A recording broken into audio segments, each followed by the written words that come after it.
अब हमारे सामने क्वेश्चन नंबर 7 है। क्वेश्चन नंबर 7 में एक मिसप्रिंटिंग है। वो मिसप्रिंटिंग है बच्चा सेकंड इक्वेशन में। देखो ये वाली इक्वेशन में पॉइंटर पे ध्यान देना। इधर हमें दिया है a स्क्वायर इंटू एक्स। यहाँ पर x की जगह x स्क्वायर होना चाहिए। ओके, तो इधर x की जगह हम क्या लिखेंगे, x की पावर 2 यानी कि x स्क्वायर। तो ये करेक्शन कर लो बच्चा। तो अब हम ये क्वेश्चन करते हैं। इसमें हमें क्या पूछा है हमसे, which of these equation will definitely have no real roots.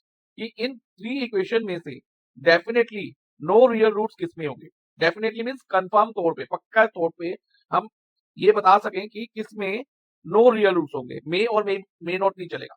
Definitely हमें कंफर्म बताना है कि इसमें किस इक्वेशन में नो रियल रूट्स है। और any value of A and B other than 0। तो जो इसमें वेरिएबल ए एंड बी है ना बच्चा, उनकी जो वैल्यू है वो नॉट इक्वल टू 0 है, और बाकी कोई भी वैल्यू वो ले सकते हैं। ओके, तो जब भी क्वेश्चन हमारा nature of roots of quadratic equation पे आए, जैसे ये पूछा हो कि रियल रूट्स है नॉट रियल रूट्स है, तो ये नेचर ऑफ रूट्स के बारे में है क्वाड्रेटिक इक्वेशन के। उस केस में हम क्या फाइंड करते हैं, डी फॉर डिस्क्रिमिनेंट। और उसका फॉर्मूला होता है D is equal to B square minus 4 is. इसमें बी जो होता है ना बच्चा, क्वाड्रेटिक इक्वेशन में एक्स का कोफिशिएंट होता है। जैसे ये general form of quadratic equation मैंने यहाँ लिखी है। इसमें एक्स का कोफिशिएंट यानी कि एक्स के आगे वाला नंबर क्या है, बी है ना, तो बी एक्स का कोफिशिएंट है। और ए एक्स स्क्वायर का कोफिशिएंट होता है। इधर एक्स स्क्वायर का कोफिशिएंट ए है, देखो इधर जनरल फॉर्म में, तो a is the coefficient of x square. और सी जो होता है बच्चा constant term of the quadratic equation. तो ये आपको याद रखना। अब बच्चा फॉर नो रियल रूट्स ना हो, उसके लिए डी की जो वैल्यू है ना, वो लेस देन 0 लेनी चाहिए, यानी लेस देन 0 यानी कि नेगेटिव होनी चाहिए। ओके, ये ध्यान रखना है आपको। और अगर रियल एंड इक्वल रूट्स हो तो उस केस में डी की वैल्यू इक्वल टू 0 हो। रियल और इक्वल रूट्स होने के लिए डी किसके इक्वल होना चाहिए, 0 के इक्वल। और रियल एंड डिस्टिंक्ट रूट्स के लिए, डिस्टिंक्ट मींस अनइक्वल रूट्स, अलग अलग रूट्स के लिए डी हमारा ग्रेटर देन 0 होना चाहिए। तो अब इधर हमें ये बताना है इन 3 इक्वेशन में से किस क्वाड्रेटिक इक्वेशन के डेफिनेटली मींस कंफर्म तौर पे, पक्के तौर पे नो रियल रूट्स है। मे बी इसमें नहीं चलेगा, हमें कंफर्म बताना है, पक्के तौर पे बताना है। ओके, तो हम क्या करेंगे, ईच केस में, तीनों इक्वेशन के केस में हम डी फाइंड करेंगे। तो डी का फॉर्मूला मैं आपको बता चुका हूँ, बी स्क्वायर माइनस 4ac। तो पहले फर्स्ट इक्वेशन में फाइंड करते हैं। तो इसमें बी यानी कि एक्स का कोफिशिएंट क्या है, माइनस बी। तो हम इधर माइनस बी होल स्क्वायर हो जाएगा। अब माइनस 4ac में 4 इंटू ए एक्स स्क्वायर का coefficient which is 2। X square का कोफिशिएंट 2 है ना, देखो फर्स्ट इक्वेशन में, यस सर 2 है। और सी कांस्टेंट टर्म, और कांस्टेंट टर्म के इधर माइनस बी स्क्वायर, तो यहाँ पर माइनस बी स्क्वायर लिख देंगे। अब बचा इधर हमारे पास माइनस बी होल स्क्वायर है। माइनस बी होल स्क्वायर का मतलब minus b into minus b. अब b into b is b square, और minus minus plus b square हो जाएगा। जब भी माइनस बी का होल स्क्वायर होगा तो उसको हम पॉजिटिव बी स्क्वायर मान लेंगे। अब नेक्स्ट 4 इंटू 2 8, और इंटू बी स्क्वायर, तो 8b स्क्वायर हो जाएगा। और जो ये माइनस माइनस प्लस हो जाएगा, तो यहाँ पर प्लस 8b स्क्वायर आ जाएगा।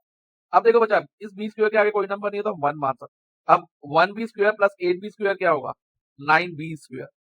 अब हम ये देखेंगे फर्स्ट इक्वेशन के केस में क्या definitely have no real roots होते हैं या नहीं होते, कि नो रियल रूट्स आते हैं या नहीं आते। तो नो रियल रूट्स के लिए मैंने क्या बताया, डी नेगेटिव होना चाहिए। तो देखते हैं इधर डी नेगेटिव होता है या नहीं, हम डिफरेंट वैल्यू रख के देखेंगे। लाइक पहले मैं बी की जगह नेगेटिव वैल्यू ले रहा हूँ कोई, लाइक -2 ले लेते हैं। 9 इंटू -2 का होल स्क्वायर, तो 9 इंटू -2 करें, ये माइनस माइनस तो कट जाएगा बच्चा। 9 इंटू 2 18, 18 टू द 36। तो अभी तो डी ग्रेटर देन 0 आ रहा है जब नेगेटिव वैल्यू रखी। अब कोई भी नेगेटिव वैल्यू रख के देखना, डी जो है ना बेटा ग्रेटर देन 0 आएगा, पॉजिटिव आएगा। अब अगर हम इसकी डी की कोई पॉजिटिव वैल्यू ले तो भी जो डी है ना बच्चा वो पॉजिटिव आएगा। आप रख के देख लेना। अगर मान लो यहाँ मैं +2 ले लेता हूँ तो ये प्लस प्लस प्लस ही रहेगा। और 9 इंटू 2 18, 18 टू द 36। तो इन एनी केस हम बी की कोई भी वैल्यू रखे, इधर नेगेटिव रखे या पॉजिटिव रखे, 0 नहीं रखनी, क्योंकि क्वेश्चन में बोला कि अदर देन 0। तो जो डी है वो ग्रेटर देन 0 रहेगा। तो इस केस में तो नो रियल रूट्स पॉसिबल नहीं है, कि रियल रूट्स ना हो ऐसा पॉसिबल नहीं है। तो इसमें तो real and distinct roots confirmed है, real and distinct root confirmed है। तो फर्स्ट इक्वेशन हम क्रॉस आउट कर देते हैं। अब नेक्स्ट हम सेकेंड इक्वेशन में डी फाइंड करेंगे।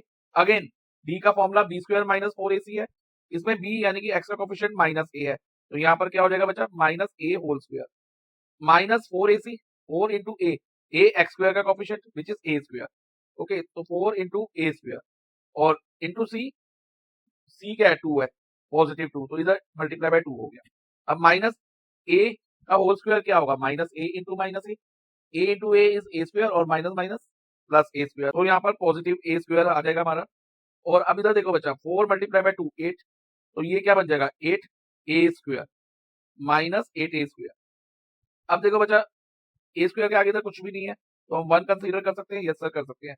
अब प्लस माइनस माइनस 8 माइनस 1 7 और साइन ग्रेटर का, तो यहाँ पर माइनस 7 ए स्क्वायर हो।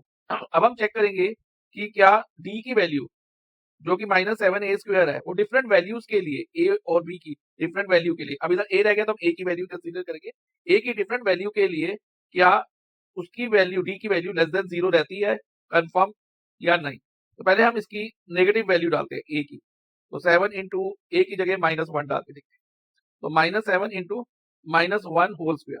अब देखो ये माइनस 7 तो ऐसे ही रहेगा, अब माइनस 1 इंटू माइनस 1 करेंगे, अब 7 इंटू 1 7 इंटू 1 7, तो यहाँ तो 7 आ गया और ये माइनस माइनस कट हो गया, तो जो ये 7 के आगे माइनस है ना ये कट नहीं होगा, तो ये माइनस 7 होगा।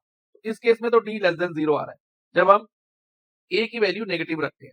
अब ए की वैल्यू अगर हम पॉजिटिव 1 रखें तो वो भी क्या नेगेटिव होगा। अब ये देखो ये दोनों प्लस प्लस हो जाएंगे, तो अगेन यहाँ पर तो 1 इंटू 1 पॉजिटिव 1 होगा, लेकिन ये जो माइनस 7 है, 7 के आगे माइनस है, वो माइनस तो रहेगा ही ना।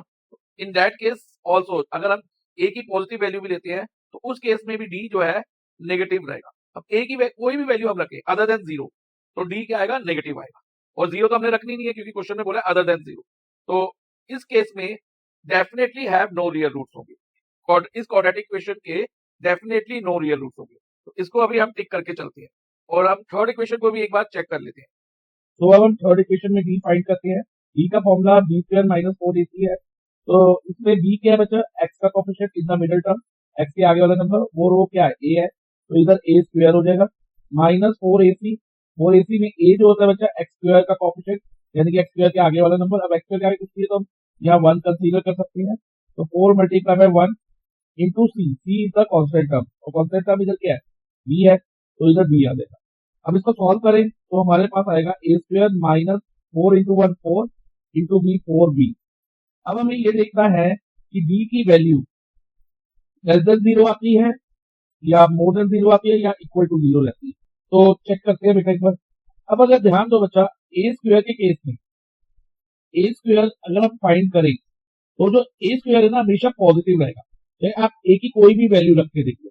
लाइक ए की अगर हम माइनस 2 वैल्यू रखते हैं तो माइनस 2 इंटू माइनस 2 क्या होगा, देखो बच्चा minus 2 into minus 2 minus minus plus 2 into 2 4 होगी, ओके। और अगर हम 2 की पॉजिटिव वैल्यू रखें प्लस 2 रखें तो भी आंसर क्या आएगा, पॉजिटिव आएगा प्लस 4। तो ध्यान रखना बच्चा जब भी पावर इवन हो तो और बेस चाहे नेगेटिव हो चाहे पॉजिटिव हो तो आंसर हमारा हमेशा पॉजिटिव आता है, इस बात को आप ध्यान रखें, ओके। ए स्क्वायर के आगे क्या है, ए स्क्वायर माइनस 4b। अब बच्चा बी नेगेटिव तब होगा जब 4b की वैल्यू, याद तो सुनना, 4b की वैल्यू ए स्क्वायर की वैल्यू से ग्रेटर हो, क्योंकि जब भी हम एडिशन या सब्ट्रैक्शन करते हैं तो हम बड़े का साइन डालते हैं। अब मान लो बी की अगर हम नेगेटिव वैल्यू रखें से माइनस 1 रख लेते हैं, ठीक है, तो अब देखो बच्चा माइनस माइनस यहाँ पर प्लस हो जाएगा, तो 8 आ गया, ग्रेटर देन 0 आ गई।